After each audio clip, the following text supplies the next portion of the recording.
The world's third largest rainforest is in Papue New Guinea. In many ways, life in such a forest and interactions between organisms still remain largely unknown. Tree canopies are the least researched. Many amazing secrets still remain hidden. Binatang Research Centre, founded by the Czech biologist Professor Vojta Novotný, located near Madang, has been focusing on tropical ecology and research of inter-organism interactions for more than 20 years.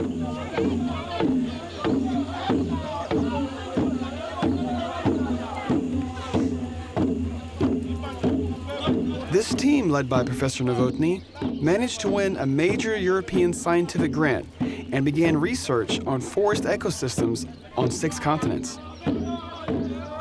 The project also includes the construction of a canopy crane for scientific purposes near the Binatang Research Centre.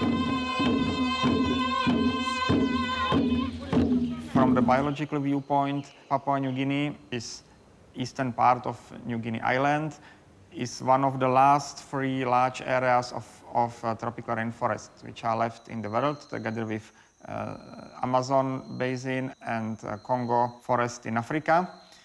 We are based at Biology Center of the Czech Academy of Science, collaborate also with the University of South Bohemia, and working very closely with New Guinea Binatang Research Centre.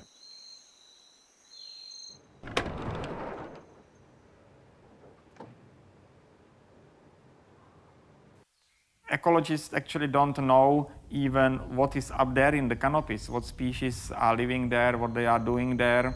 All that we can now study in Baitabak using the crane. Access to 1 hectare of the forest, it's limiting. Even with 1 hectare, there is more than 100 different species of trees and shrubs. That's more than we have in Central Europe. So there is a lot of opportunities for studies. One of the famous ecologist, Robert May, said 30 years ago that, quite rightly, that we biologists don't even know what is living in a typical 1 hectare of the tropical forest. And we still don't know, but the cranes like this one allow us to study that. And we will be doing these surveys as part of the research project which funded the crane, looking at interactions between plants and insects, and these insects are feeding on plants. Some other insects like ants are attacking the herbivorous insects. So there is a very complicated network of interactions. Then the birds and bats are eating these insects. So we can study all of this.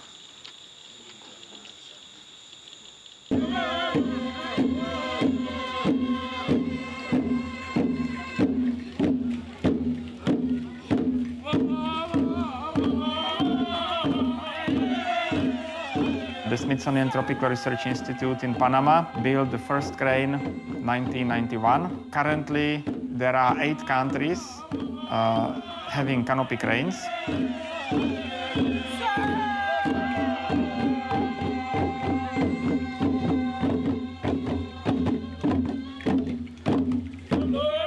Katka Sam is a Czech biologist and Professor Novotny's colleague who conducts research on food chains in the tropical forest. She uses 6 of these large cranes located in several countries for this project. My project is called BABE, which means Bird, Bat and Ant Exclusion Project. I'm going to exclude the ants by sticky traps which will be placed around the trees, and the birds and bats are simply removed by the netting and the exclosures around the trees. Most of the studies which try to test the importance of predators was conducted only in the forest understories. That's the places which are accessible to us without any other ways how to get up. But the majority of the foliage is located in the forest canopies, which was until now inaccessible. If we don't think about some ropes or climbing devices how to get up the canopy.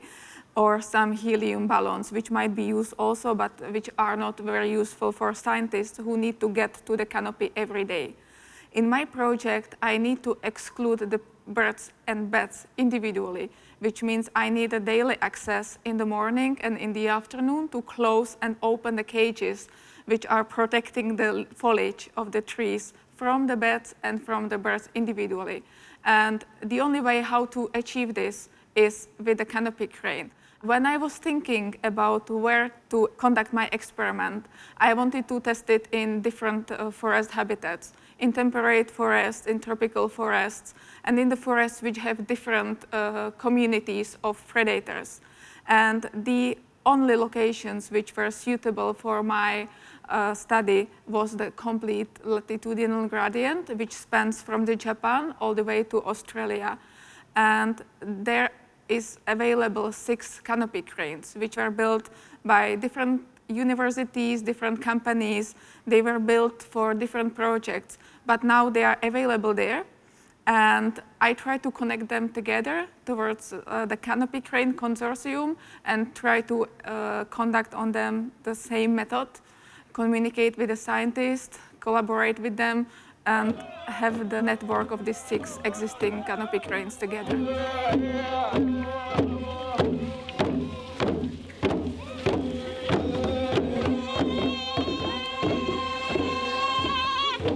The rainforest belongs to the clans of the Bidabag village. It is one of the few original intact forests on the coast near Madang.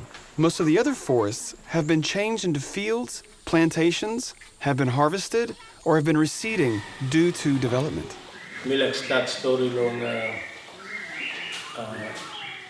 These 3 clan leaders have followed the legacy of their ancestors. Their fathers refused to sell their forests to the loggers in the 1960s.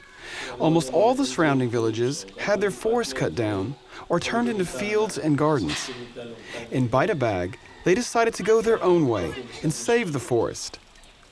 They resisted all the tempting offers and mounting pressure, and they managed to declare a nature reserve at the turn of the millennium. They have also established close cooperation with biologists, and their forests are used for various kinds of research. These projects provide local people with work and attracts many students and tourists, enhancing the local economy. After 20 years working in Papua New Guinea, we have known several places, and one of them is Bidabag village, which we finally chose also for logistical reasons. It's very close to New Guinea Binatang Research Centre base, great place to site the canopy crane. When we started the project, the road there was so bad that even the 4-wheel Toyota Land Cruiser had real problems getting there. We had to upgrade about 1.5 kilometers of the road going to the Bidabag village, because there had to be a way how to get researchers to the canopy crane site. Another challenge we faced was the power supply to the crane. We contacted the local power company, but after many months of delays, they submitted a project which was incredibly expensive. So we decided to power the crane by generator. Our contribution towards this project was to supply the concrete anchors for the counterweights. We also did the foundation. We had the fabrication, steel fabrication for the foundation as well. And we also engaged various different consultants to design this project for us. Typically, the foundations is a block of concrete where the steel anchors are fixed for the whole crane. Unfortunately, you can't manufacture the sufficiently high-quality concrete in the entire northern coast of New Guinea. So we were left with alternative approaches. An engineering company made such a project for Ella Enterprise, where there was a lattice of heavy steel beams placed on floor of the steel plate. And then these steel beams will serve as an anchor for the crane. Then they can be covered by lower quality concrete and then the layer of gravel. That was the plan, and Ella Enterprise started manufacturing the beams in their factory compound in Madang.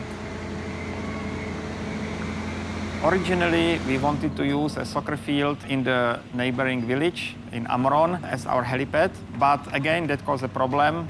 The local landowners in Amron had a lot of demands. Some of them were not happy at all about something happening on their soccer field. We actually thought, why not to build our own helipad? And that's what we did next to the new road leading to the crane.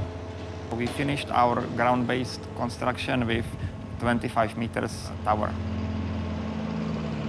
In Papua New Guinea, where there are very few roads, helicopters do actually a lot of jobs there. There are several helicopter companies, and they have very good pilots, because in a very difficult, especially mountainous terrain in New Guinea, you don't survive very long if you are not a very good pilot. So we engaged the company based in Madang, Heli New Guinea.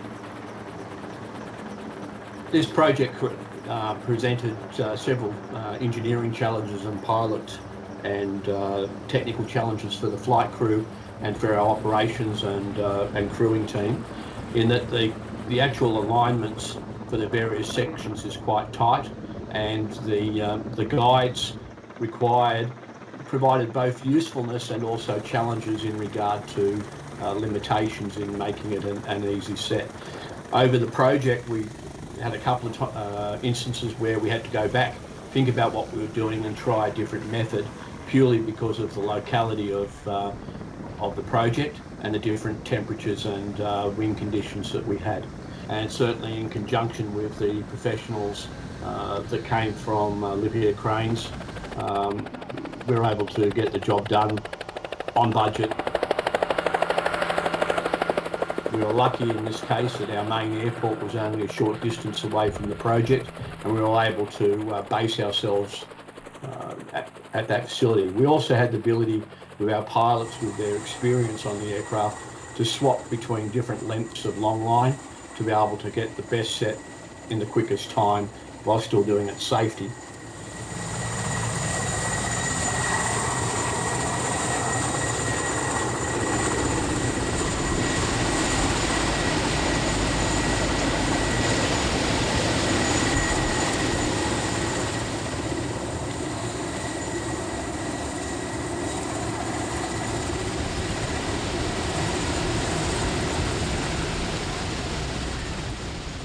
Yeah, you're pretty safe because, Yeah. you know, but probably he comes kind of I think, from yeah, here. it feels like the breeze is just behind us. It's Yeah. blowing that way, so hopefully coming that way. Yeah, it would be nice to get Yeah, it'd be the guiding perfect. bars on the right Yeah. side. He will come pretty soon, I Yeah, guess. you'll hear him. Yep.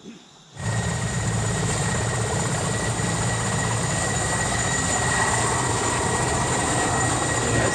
Just to get rid of the downdraft.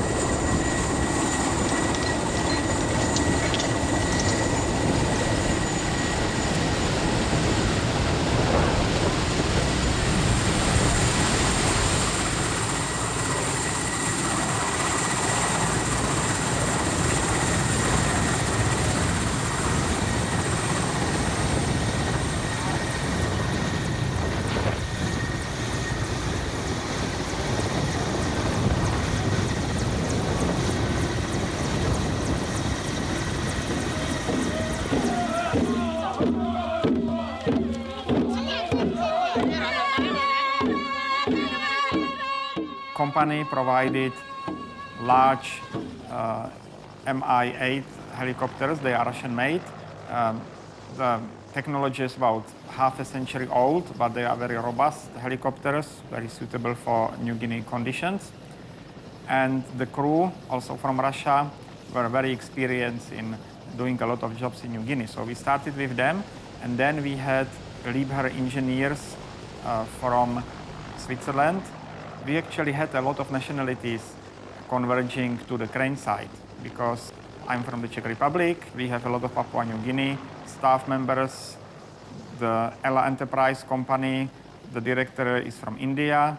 Our chief technician on the ground is from China. Then we had loadmaster from Australia, pilots from Russia, and then Liebherr engineers were from Switzerland and Malaysia. All these people got together into crane building site, and we had few crucial days with crane assembly using the helicopter. The helicopter lifts each crane part, and it has to be on a very long rope so that the team of engineers, which are actually hanging 25 meters above the ground from the tower, so far assembled, had to catch these parts and then steer them into position with millimeter precision, and then they bolt them on the crane, and then step by step they keep building crane like that. All this work is being done in the middle of the hurricane, which is created by the rotors of the helicopter. One of the most difficult steps included precision transport and attachment of so-called slewing platform. That's basically where the engine and the coil with the rope is located. That has 3,300 kilograms. That's already quite a load even for the big helicopter, and it has to fit precisely into the top of the crane tower. The helicopter also creates wind, which then rotates the piece of the crane hanging below the helicopter. So there is a lot of maneuvering, but finally it was successfully done. And then the second part, the 30-meter jib, also joined to the crane. After that, it was 6 more counterweights to be slotted into the counter jib, so that the whole crane is balanced even when lifting the load, which is up to 5,000 kilograms in this particular crane. Once this was done, and it took 4 days of helicopter flying, we knew that the crane is practically done, and it was only a matter of fine-tuning, testing, setting the crane before it could be used for research.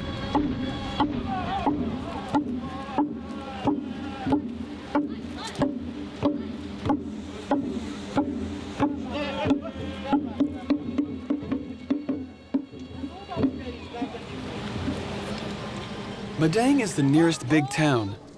There is a large market, a harbor, offices, schools, and hotels. Recently, a large number of people from other regions of Papua New Guinea have moved there for work. In the spring of 2018, the construction of a crane was interrupted by riots in Madang. Tribal disputes and personal disagreements often turn into violence. After a local school teacher was murdered and his removed head stolen, probably for a magical ritual of some sort, a wave of unrest swept through the town. Relatives and friends of the victim decided to take revenge and gathered several thousand people from in and around the city. The crowd destroyed the waterworks and damaged the power lines. The whole area was completely paralyzed.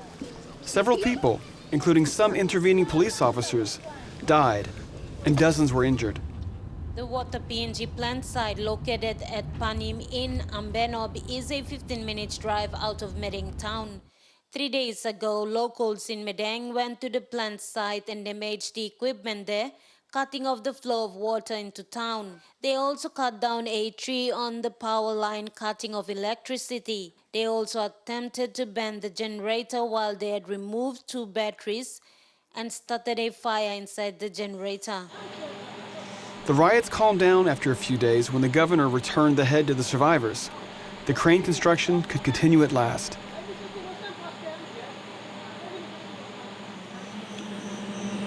I'm Elvis Tamtiai and working with New Guinea Binatang Research, and this is my colleague Charles Ulai. He's from the Baitabat village, and we are 2 main leaders building the canopy crane. I am for Binatang and he's for the village community, and we work with all the contractors.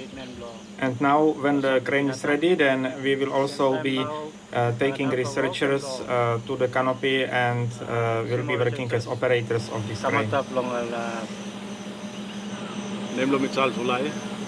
I'm Charles Ulai, and I have to say that this was a huge work building the crane. We have to put together a team of the boys from the village, and Elvis was instructing them, and they all were working on the crane. And now finally the crane is standing, you can see that. And now, as Elvis says, we are waiting for researchers to come so that we can help them. There was a lot of stories. Nobody really knew how the crane would look like, so now finally everybody can see it. And it's going to make a big change to the cow wildlife conservation area.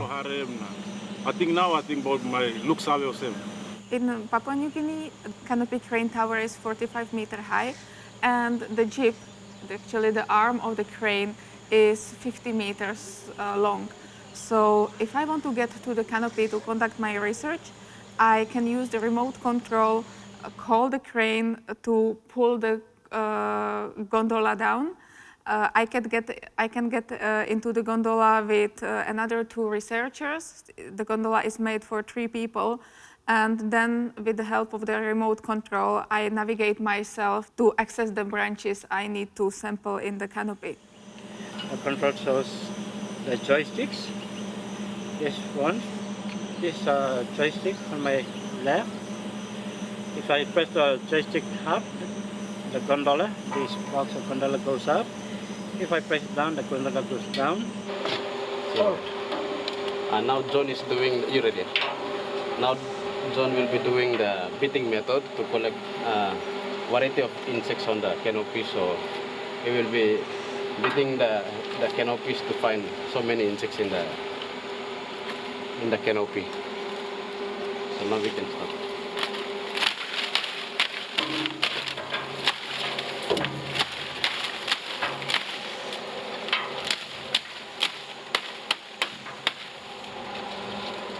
Okay.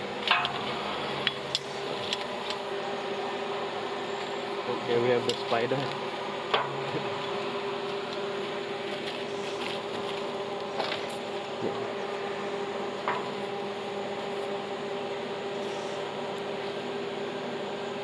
Okay, lots of spider.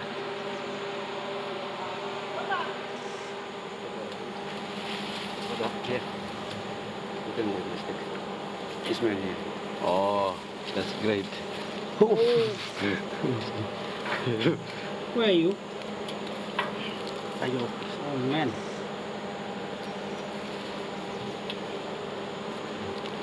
Oh, I want blue. Big boss blue here.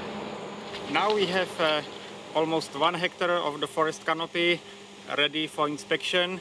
We can go anywhere we want in the crane gondola. We can sample insects. We can look at the plants, how they are doing.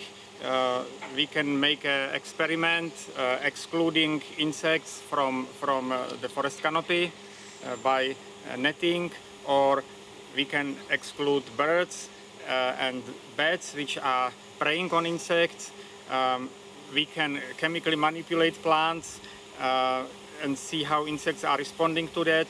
There is all kinds of experiments. We can change microclimate in the canopy and see what is the response of the whole food web. And all these exciting experiments are now possible because of the canopy crane.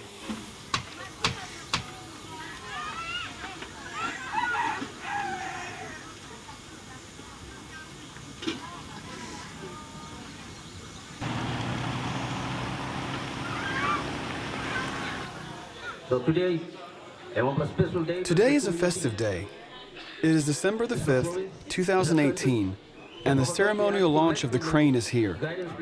There are many speakers on the stage. The priests bless the whole project, the scientists, the politicians, the clan leaders, and many people from Bitabag are present. The whole event is very important, and not just for the local community. 2 weeks ago, we were interviewing candidates for honors study in biology. There were 54 candidates for just 2 positions. So we can increase science many times more, and there will still be a lot of people interested, a lot of people able to do it, but we have to build facilities, we have to build institutions for research, and this is hopefully one of them which will contribute to that. The village elder, on whose property the crane stands, promised to take care of it until the second coming of Jesus Christ. It is therefore a truly long-term project. A museum and information center was built together with the crane in Bitabag, which offers trips to 300 hectares of lowland rainforest in this area.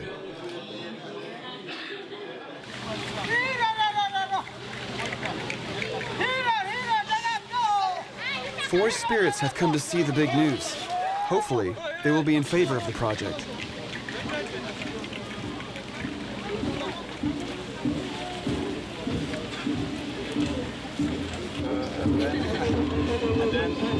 You need to throw it strong, yeah, because it's a strong bottom. Yeah, so let's see. Okay, you go a little bit distance. No example, a little glass. Okay,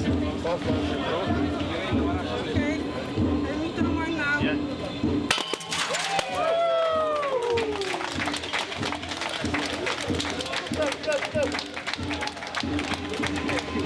Okay, so and Kakova right now. And also Christ the name, give him name on Christ.